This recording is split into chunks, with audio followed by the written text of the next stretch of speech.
عزة وشقاق كم أهلكنا من قبلهم من قرن فنادوا ولا حين مناس وعجبوا أن جاءهم منذر منهم وقال الكافرون هذا ساحر كذاب أجعل الآلهة إلها واحدا إن هذا لشيء عجاب وانطلق الملأ منهم أن امشوا واصبروا على آلهتكم إن هذا لشيء يراد ما سمعنا بهذا في ملة الآخرة إن هذا إلا اختلاق أنزل عليه الذكر من بيننا بل في شك من ذكري بل لما يذوق العذاب صدق الله العظيم. سورہ سواد شروع کو سواد دا لفظ دا حروف هجاو ندے دا مقطعات قرآنیو ندے دا قبیلی دا متشابہات ندے پمانا بانی اللہ کوئی دا لفظ دا حرف راواگستے شو او دی صورت دا بطوری نوم کی خودے شو او دی صورت نوم شو سورہ سواد. دا قرآن پا صورتون کے بدے پدے بانی مشہور دے او مکی دے دا نبی کریم صلی اللہ علیہ وسلم دا ہجرت نا مخ کے نازل شوئے دے. اہداف او موضوعات مغدی کم چے دا مکی صورتون دی یعنی ارکان عقیدہ کہ توحید دا اللہ رب العزت او دارنگی صداقت الرسول و صداقت القرآن او دے سرا اثبات دا قیامت یعنی بعث بعد الموت دا اساسی او بنیادی اہداف او موضوعات دی صورت دی. او ابتدا دا قرآن کریم دا صداقتنا او دا پیغمبر خدا صلی اللہ علیہ وسلم دا پیغمبر خدا صلی اللہ علیہ وسلم دا اثبات دا رسالتنا شروع شوئے دے.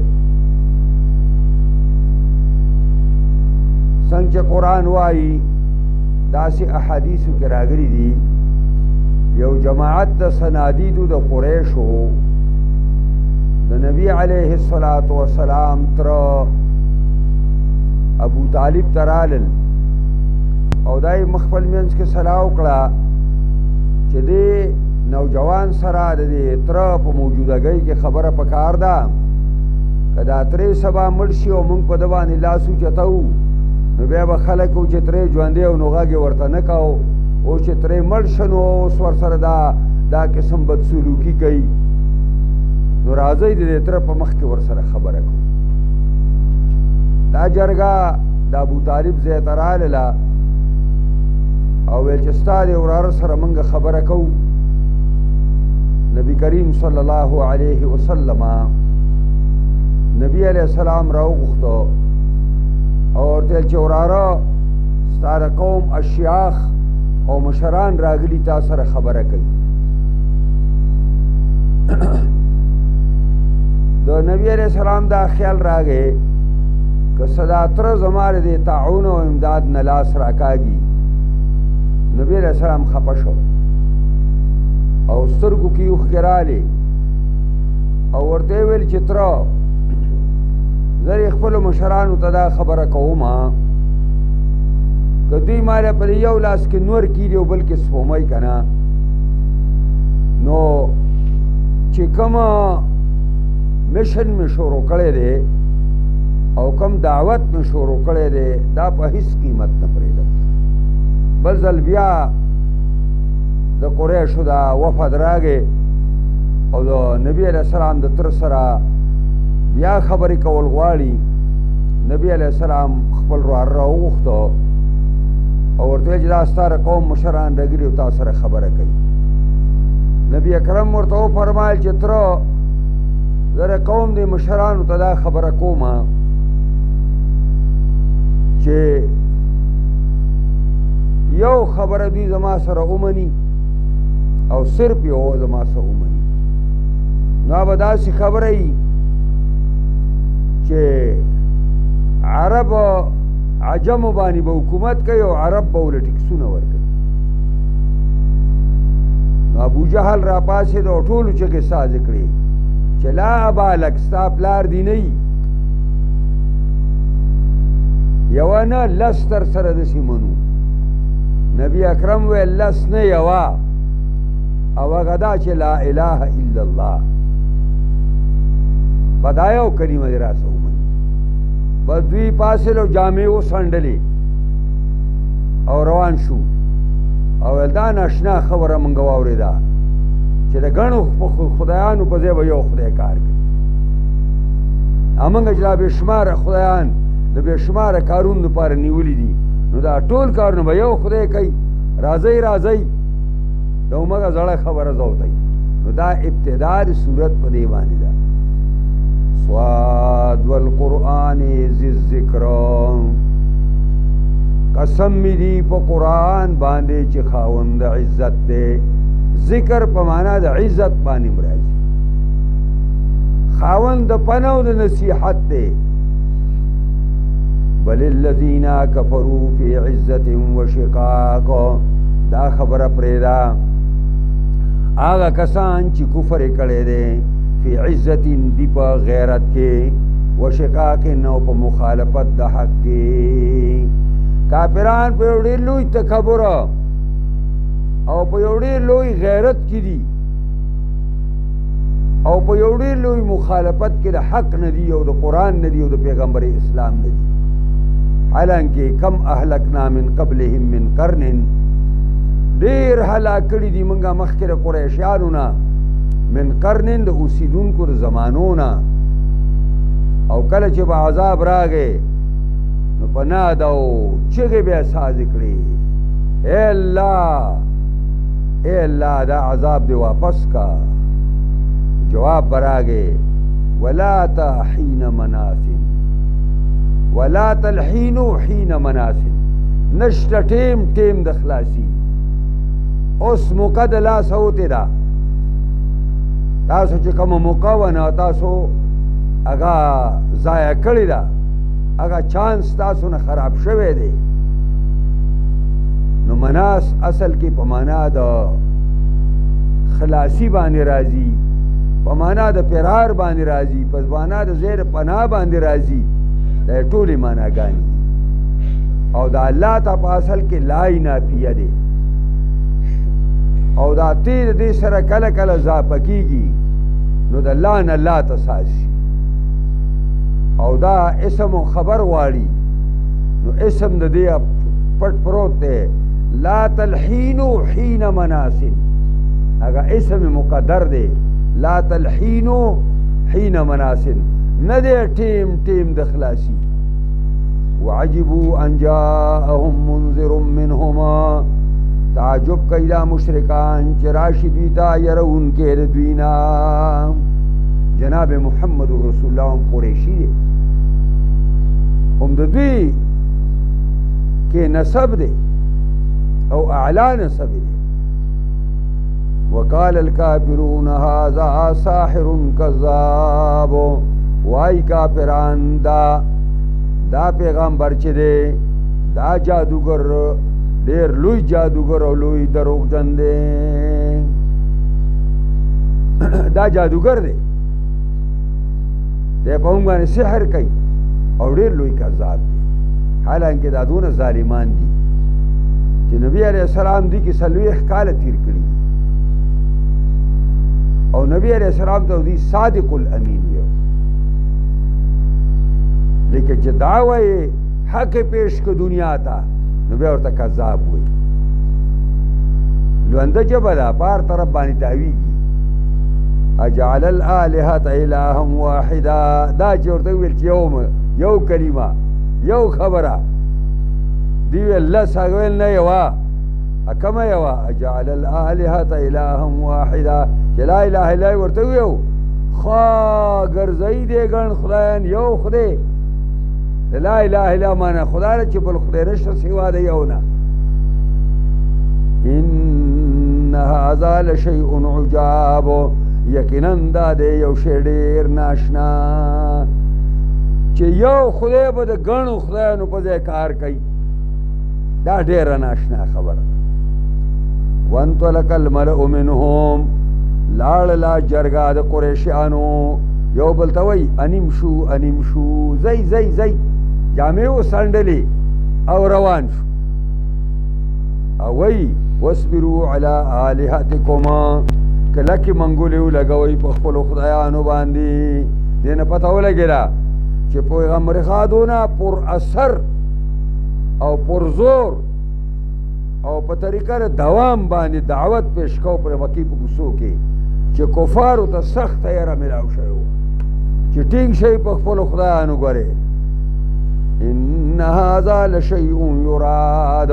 دا یو شی دی چې مراد کېدی او مطالبه د دې زموږ نه کېږي موږ د دې منلو ته تیار نه یو د هغې وجه دا ده چې دا د یو خدای خبره موږ په رستني ملت کې نه ده اورېدلې نو د رستني ملت دوه ترجمې شوي دي رستنی ملت عیسوي دی نو کوم چې ملت رستنی ملت دی پای کې د درې خدایانو تصور دی هغوی درې خدایان مني عیسیان نو په رستني ملت کې هم دا موږ نه دي اورېدلي یو خدای خبره چې هغه موږ ته لنډ تېر شوی دی او دویمه ترجمه ده چې دی ملت آخره نه د قریشیانو دا ملت یادوي د قریشیانو په ملت کې خو د هغې هغه خدایان چې کوم دی نو د هغې څه شمېر معلوم نه و بې شمېره خدایان لات او منات او عزا او هبل او زه ورپسې رسي ما سمعنا بهذا نه دي اورېدلي موږ په یووالي د خدای باندې په ملت الاخره په رستي مسلکه او په رستي دین کې چې عیسوي دین دی یا د قریشو دا دین دی ان هذا الا اختلاق نه دی دا تصور د یو خدای مګر دا دروغ ساز کړی شوي دي اختلاق په معنا د کذب او د دروغو باندې دا دروغ دي او خاذه بس امنا لذا نو چې دا خدای موږ ته پیغمبر را لیږه نو بیا د باندې قرآن نازل شو په دې یتیم ابي طالب باندې په ابو کبشه باندې دا دونه لوی لوی کسان په موږ کې وو د مال په لحاظ سره دنه غوره د عمر په لحاظ سره غوره د ډلې او د جتې په لحاظ سره دنه غوره ولید زوی د مغیره موږ کې موجود دی او دارنګې مسعود ثقفي موږ کې موجود دی نو بیا هغې ته ولې پیغمبري نه میلاوېدله انزل علیه الذکر وایي دا مشرکان آیا نازل شو په دې محمد صلی الله علیه وسلم باندې ذکر او قرآن من بیننا د منځه زمونږ نه او موږ کې غټ هلک موجود و په هر لحاظ سره د نه موضوع بل هم فی شک من ذکري الله فرمایي دا خبره پرېږده دي دا مشرکان په شک کې د یاد زمانه زما د قرآن په باره کې دي بېایمانانو شک دی بل لما یذوقوا العذاب دا خبره هم پرېږده دوی لا نه دی سکلی عذاب لره بالفعل که دوی یو عذاب یو ظلم وساکه بیا به دا خبرې نه کوي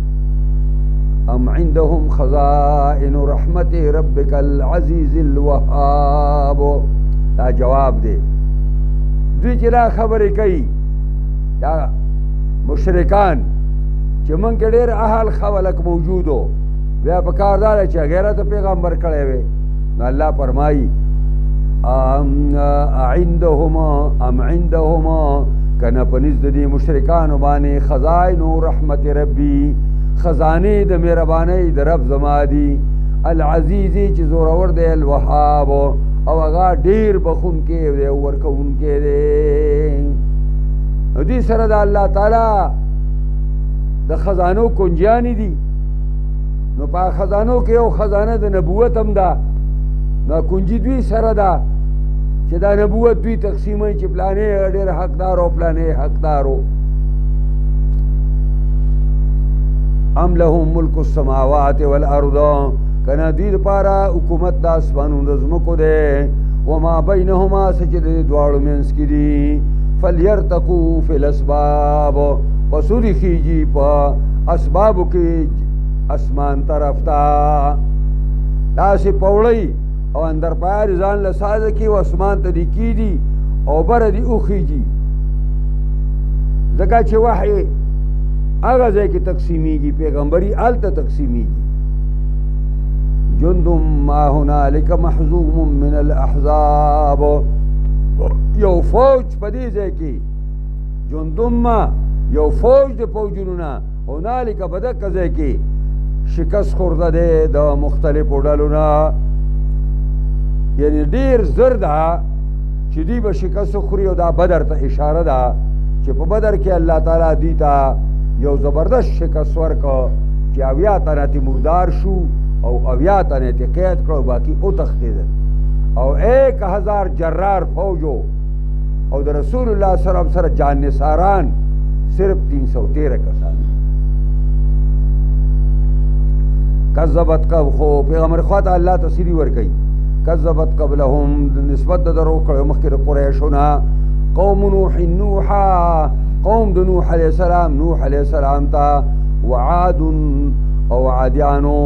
نسبت د درو کړو هود علیه السلام ته وفرعون ذو الاوتاد موسی او فرعون خاوند میخونو نسبت د درو کړو موسی علی نبینا علیه السلام ته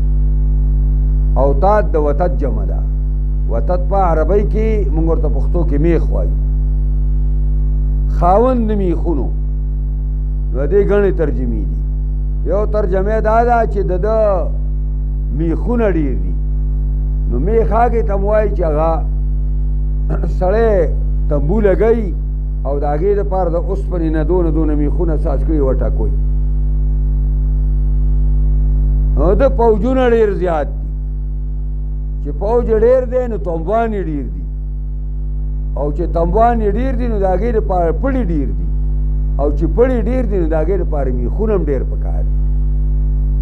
نو دی خاوند د پوجونو ډېرو دی او د ذل اوتاد دویمه معنا دا ده چې ده 4 میخونه ساز کړي او چا چې ورده د خدای نه انکار وکړو نو په 4 اندامونو به یې وله ټک واله او داسې به پروت و سا به د پرې طریقه ووته او دغه چل یې د خپلې بیبي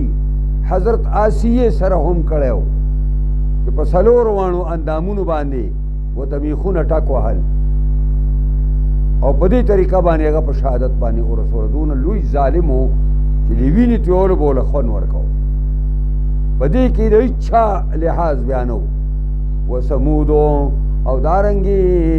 نسبت د درو کړ سمودیانو صالح علیه السلام ته وقوم لوط لوطا او قوم د لوط علیه السلام ته واصحاب الایکه شعیبا او مرګرو د جنگي نسبت د درو کړ شعیب علیه السلام ته ایکه جنگي ته وایي نو جنگي والا د دې نه مراد د شعیب علیه السلام قوم دی اولئک الاحزاب دا ډلې وي د کفارو مختلفې ډلې وي ان کل الا کذب الرسل ان کل نو یو ډله دوی نه الا کذب الرسل مگر نسبت دروغ کړو پیغمبرانو ته دا ټولې ډلې وي او داسې یو ډله په دې کې نه وه مگر چې وه نو خپل پیغمبر ته دروغو نسبت کړی و فحق عقاب نو په حق دا عقاب اصل کې عقابی دی ایت لر شوی دا د بې دا کسره په هغې دلالت کوي پس ثابت شو عذاب زما په دوی باندې نو هر قوم ته ما په موقع باندې عذاب ورکړی دی وما ينظر هؤلاء الا صيحة واحدة ما لها من فواق انتظار نه کوي دا کسان الا صيحة واحده مگر د یو آواز چې هغه آواز د شپېلۍ د اسرافیل علیه السلام دی ما لها من فواق نه به یې دې دپاره صراحت او نه به یې دې دپاره څه تکرار به چې د آواز شروع شو په مخه به آواز دې کې به وقفه نه راځي، دې کې به آرام نه راځي، دا به مسلسل روانه وي. درې نفخې دي، یو ته نفحة الفزع وایي چې دا خلک به په ګبراهټ کې شي، وبه یریږي، کارونه به پرېږدي. او دویمه چې راشي هغه نفحة الصعق دی، د ټولو نه به ساه وځي، جاندار اشیا به ټول مړ شي. او درېمه نفحة الحیات دی، نفحة البعث دی چې دا مړي به ټول پې را ژوندي شي. وقالو ربنا عجل لنا قطنا، ویل به دې مشرکانو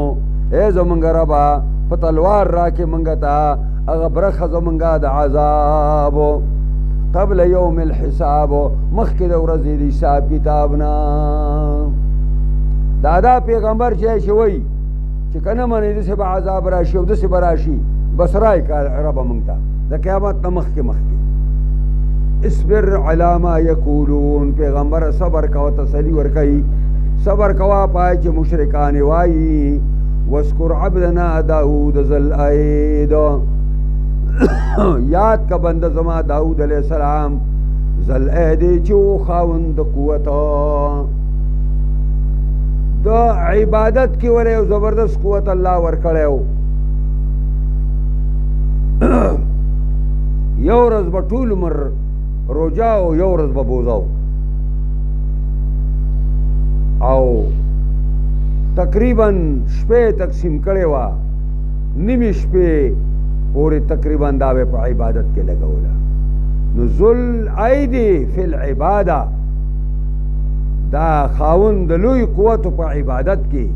او دارنګې خاوند د لوی قوتو په جسم کې هم الله ورته قابو او طاقت ورکړی و. مچو غونده باندې چې هغه لوی کافر ایشتلی و، مخکې سورې بقره کې چې تیر شو،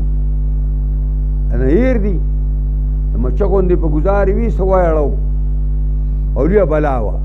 انه اواب، یقینا دا حضرت داود ډېر ډېر واپس کیدونکی والله تا. انا سخرنا الجبال معه، یقینا تابع کړي مونږه غرونه د سره، غرونه م ورسره تابع کړي. یسبحنا بالعشي والاشراق، دې غرونو به تسبیح ویله په آخر د ورځ کې، والاشراق او په راختماول د ورځ کې، د ورځې په انتها کې به هم د سره تسبیح ویله او د ورځې په ابتدا کې به هم د سره تسبیح ویله. وطیر محشورا، او دارنګې تابع کړي مونږه مارغانو لره په داسې مارغان محشورتن چې راجمع کړی شوي به وو. کله به چې هغه زبور شریف شروع کو، نو الله په ټولو پیغمبرانو کې هغه ته چې کوم ډولې اواز ورکړی دی، دا ډېرو مخلوق ته نه دی میلاو شوی. نو په هغه ښایسته اواز باندې به زبور شریف چې شروع کو، نو مارغان به په ولاړه راله او دا وزرې به ودرسې به ولاړو او راکوز به شو، چاپېره ورته ناست، غرونو به وله جواب ورکو. کل له اواب، هر یو د دې شیونو نه دې داود ته واپس کیدونکي وو، ټول به ورته راټول شو او د سره به سر اړو. وشددنا ملکه واتیناه الحکمة وفصل الخطاب، او مضبوط کړی مونږه حکومت د ده. وشددنا ملکه، 30,000 فوج به د ده د بالخانې نه چاپېره، 30,000 فوج، کم چې د کورو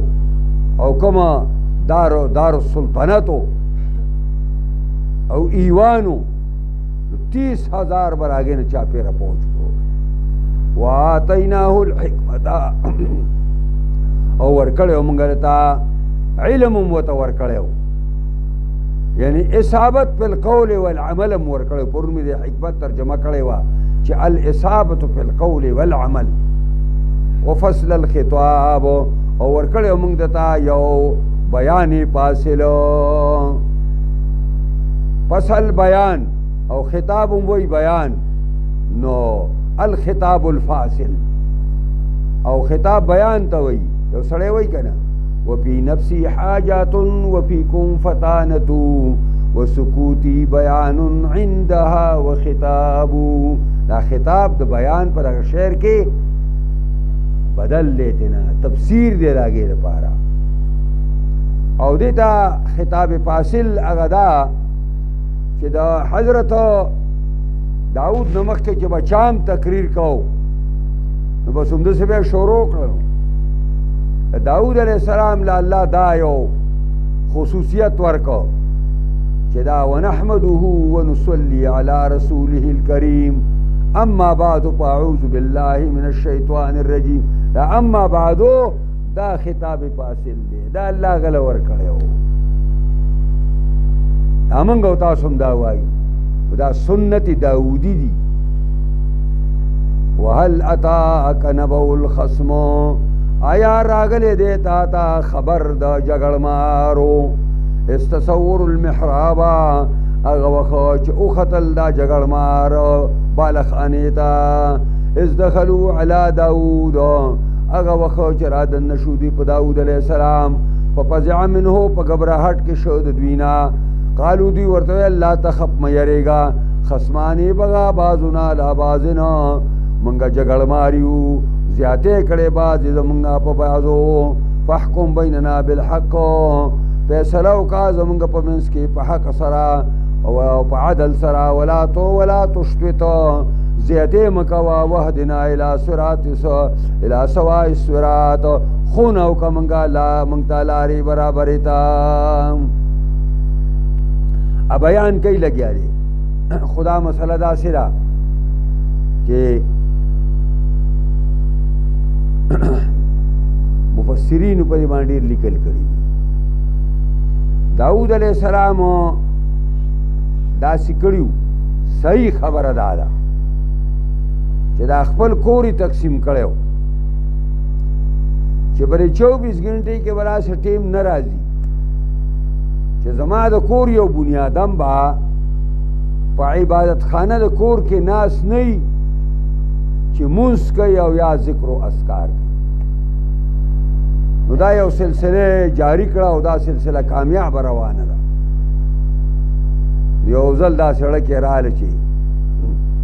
ډېر مزدار خبره ده چې په 24 غنټې کې د سړي کور د الله د ذکر نه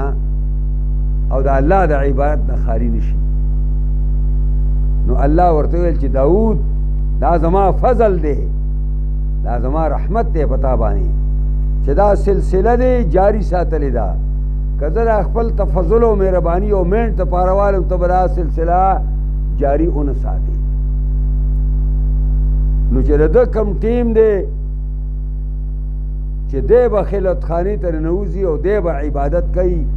او په دې وخت کې به دنیا کار نه کوي او نه به فیصلې کوي دی خپلې بالخانې ته وخته او ځان یې برابر کو په منځه ودرېږي او دلته ناڅاپه په ور نه په دیوال باندې ګڼ خلک راواوړېده په دیوال او بیا دی حیران شو چې دا ټیم خو نه دی یو خدا زما د عبادت ټیم نه ما مخصوص کړی و که زه فیصلې هم نه کوم بل طرف ته دا څنګه رالل کېدای شي دا ما ته ضرر رسوي ناګي ورته ویل چې ته یریږه مه او مونږه یو دوه کسان ترې رامخکې شو چې مونږه جګړه مار یو او دوه وروڼه یو زما د ورور چې کم دی نو یو کم سل ګډې دي او زما یوه ګډه ده او دی ما ته وایي دا یوه ګډه مال راکړه چې زما پوره سل شي او دا په ما باندې په خبرو کې هم زورور دی خلور دی بس ما په خبرو کې پړ کي مونږ ته د دې جواب راکړه نو یو دا خبره شوه چې دا د عبادت هغه ټیم چې هغه فیصله کوله او وی کاته نو هغه د عبادت ټیم مس شو نو هغه سلسله جاری پاتې نه شوه دا یو توجیه ده دا ځان سره یاده کړه دویمه دا ده چې داود علیه السلام د یو خبره واورېده لکه د مدعی خبره واورېده خو د مدعی علیه خبره وانه اورېده او فوراً یې فیصله صادر کړه نو هغه کم ذلت او کم ترک اولا چې واقع شو د حضرت داود نه نو هغه دقه و چې د مدعی او د مدعی علیه دواړو بیانونه یې وانه اورېدل دا لکه دویمه توجیه ده ښه د دې ځای دا دویمه توجیه د مولانا مودودي رحمت الله علیه دا ډېر مزدار دغه کړی دی تفهیمات الهیه د هغې یو کتاب دی او په هغې کې هغه دا مسله ډېره مزیداره څېړلې ده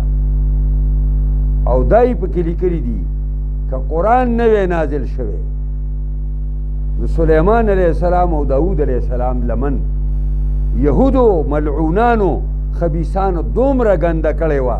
چې چا به پیغمبرانو په سلسله کې نه وی شمارلی او قرآن عظیم شان راغی او د هغې لمنې پاکه کړه اوده کېږئ به نه خبره اهمه خبره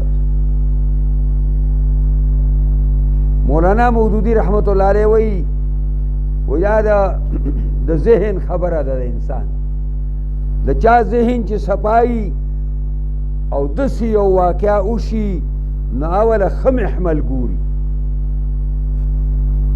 ښه توجیه وله کوي او چې چا ذهن ګنده وي نو هغه ترې ځان له ګنده ګنده خبرې راوباسي تاسو ته ما ویلي وو زموږ په علاقه کې مالا خلک داسې شته دی یو مجلس کې ناست وو او هغه کې یو کس او ما پر توحید باندې او د الله په وجود باندې ګڼ دلایل پیش کړل نو هغه بل ملګري ته وایي بل زما ملګری و هغه ته وایي چې پلاني لالا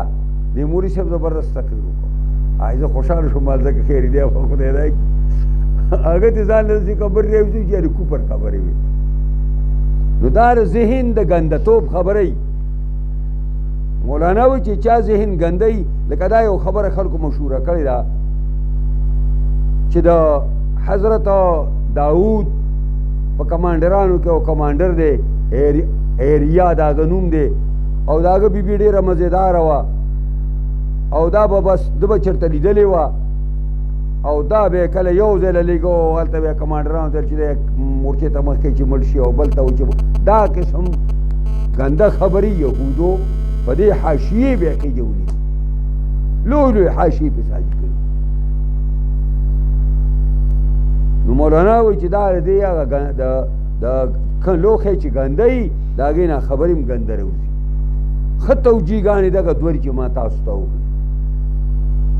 چې یا د مدعي او مدعی علیه دواړو خبره وانه اورېده کمې دا و یا د تسلسل د عبادت په خپل کور کې ساس کړی او تسلسل ختم شو دا معنا نو ځکه وایي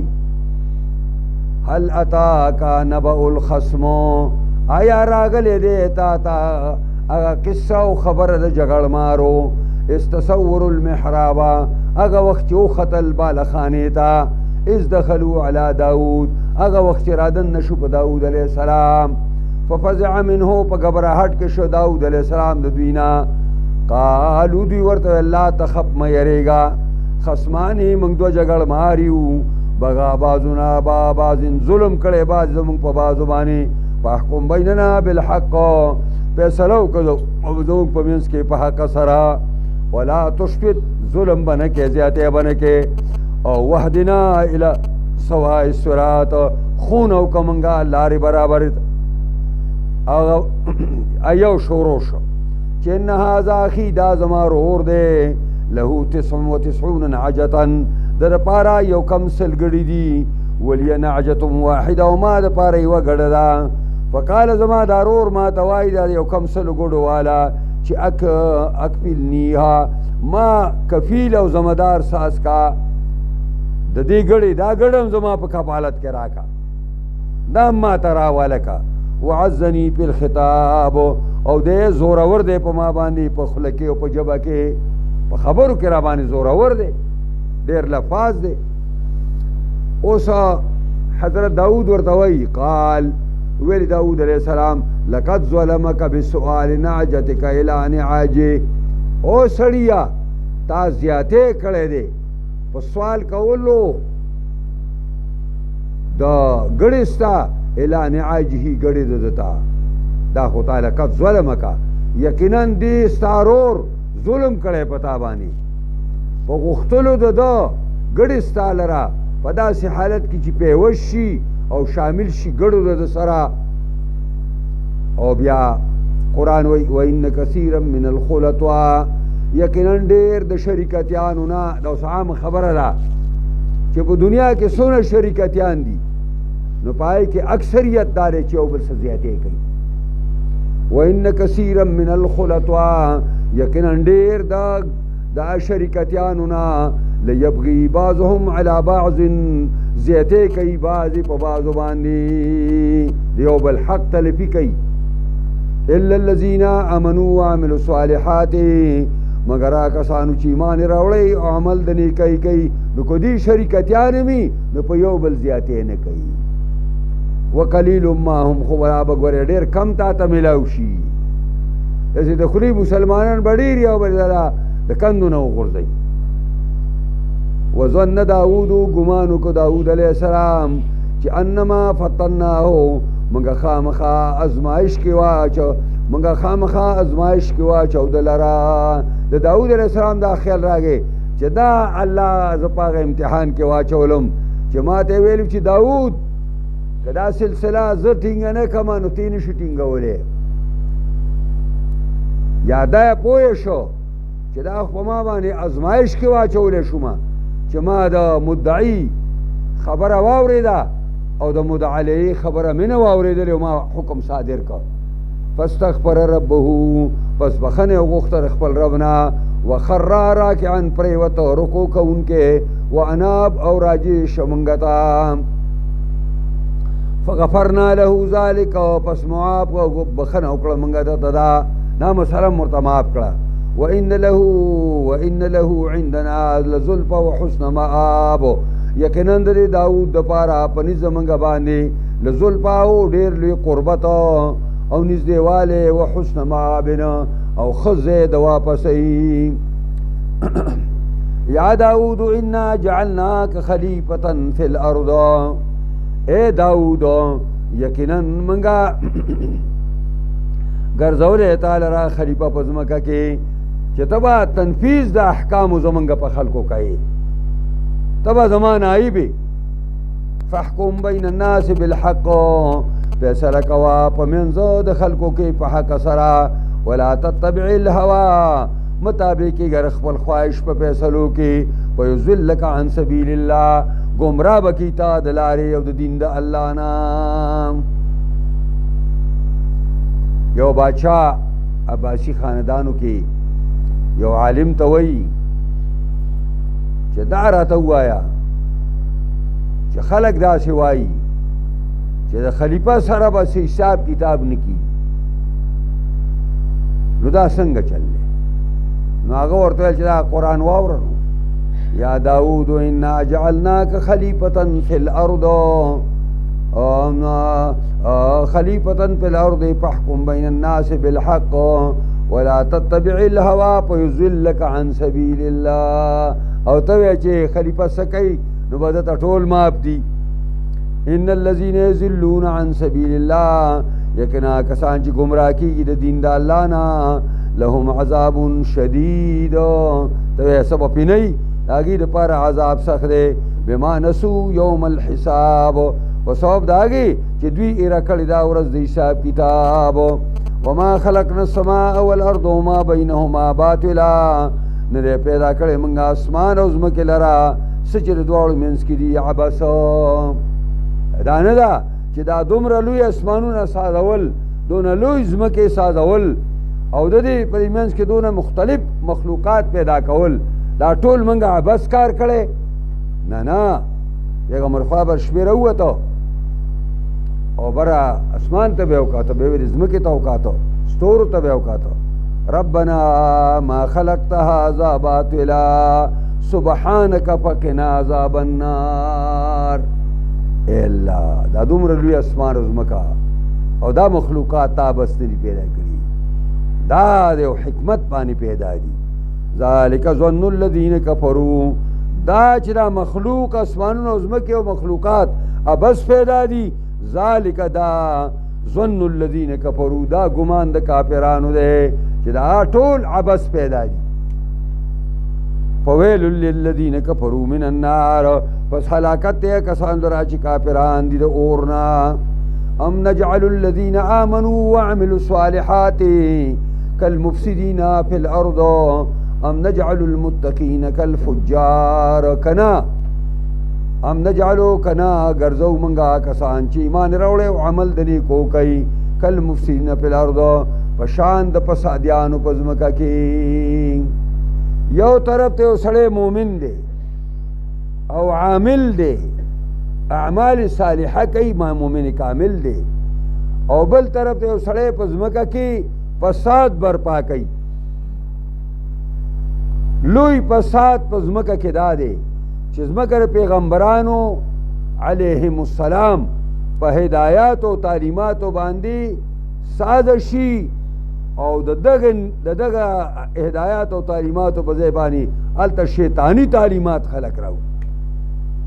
دا لوی فساد پا ملک کی دا دے ام نجعل المتقین کالفجار او کنا او گرزو منگا پرزگارو کامل مومنان لرا کالفجار پشاند پاسقانو فاجرانو باندی دا خلاق علم خلاف خبر را کتاب انزلناه الیک مبارک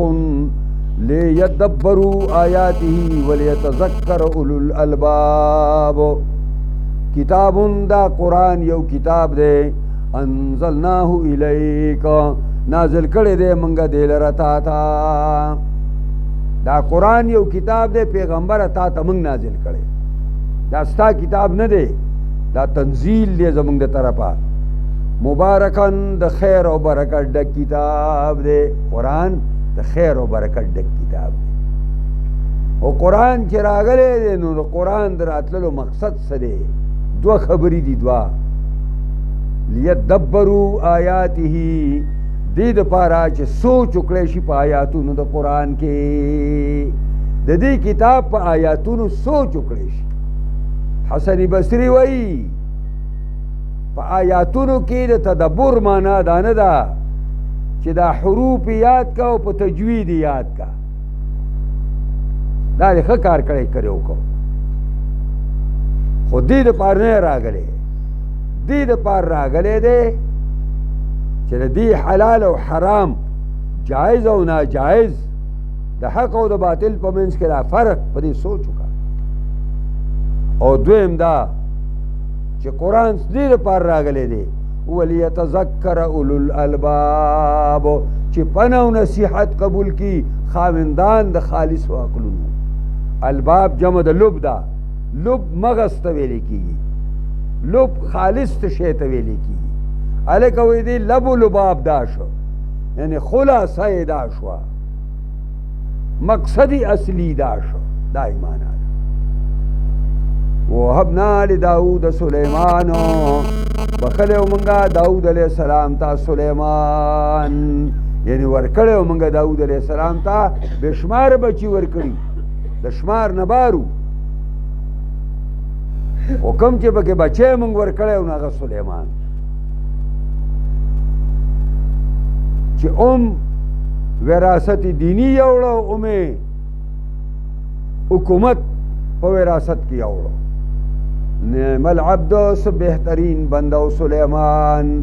انه اواب یقیناً دا سلیمان بار بار واپس کی دن کے واللہ تا بار خبر کے بے اللہ تا رجوع کولا اذ عرض علیہ بالعشی الساپنات الجیاد آغا وخو چی پیشو پا دا باندے دورز پا آخر کے الساپنات الجیاد الساپناتو آغا اسونا تے ادرے نو پدریخ پہ ولاڑی اور سرور میں خپے دانو کی سے کو کڑے آئے لگولی یہ تو ساپنات ہوئی اور جیاد مانا سریع السیر یعنی 30 فٹ والا ذکا چی جاد اگر جیاد دا جمع دا جواد ہوندا اور جواد اگر استوائی چی اگر انتہائی تیزی او دی وای نه جواد اگا انسان تم وای چې اگا په ورکړو کې او په خرچه کې د هر چا نه ډېر تیزي هغې ته جواد. نو دا اسونه د تر پلار نه پاتې شوي وو او ډېر مزدار اسونه وو. دا د جهاد آله وه. نو به دا د مازدیګر نه د ماسپښین نه وروستو کېناستو او ویل تېروئ لکه داسې تېروئ دا تېري روان بس اسونه تېر شو داسې. فقال انی احببت حب الخیر عن ذکر ربی. دا یوه ترجمه زه کوم بیا او بله کوو. وویل سلیمان زه محبوبه ګڼمه ما مینه وکړله حب الخیر مینه د مال سره د اسونو سره عن ذکر ربی دپاره د یاد د پروردګار د جهاد دپاره چونکې دا د جهاد سامان دی. نو ځکه ما چې کومه دی دلته دا دونه وخت په دې باندې واړو حتی توارت بالحجاب حتی چې دا اسونه لاړل او داسې په دې ګرد و غبار کې دننه شو. داسې دا یوه ترجمه رزې کومه سر ته رسوم بیا بله کوم.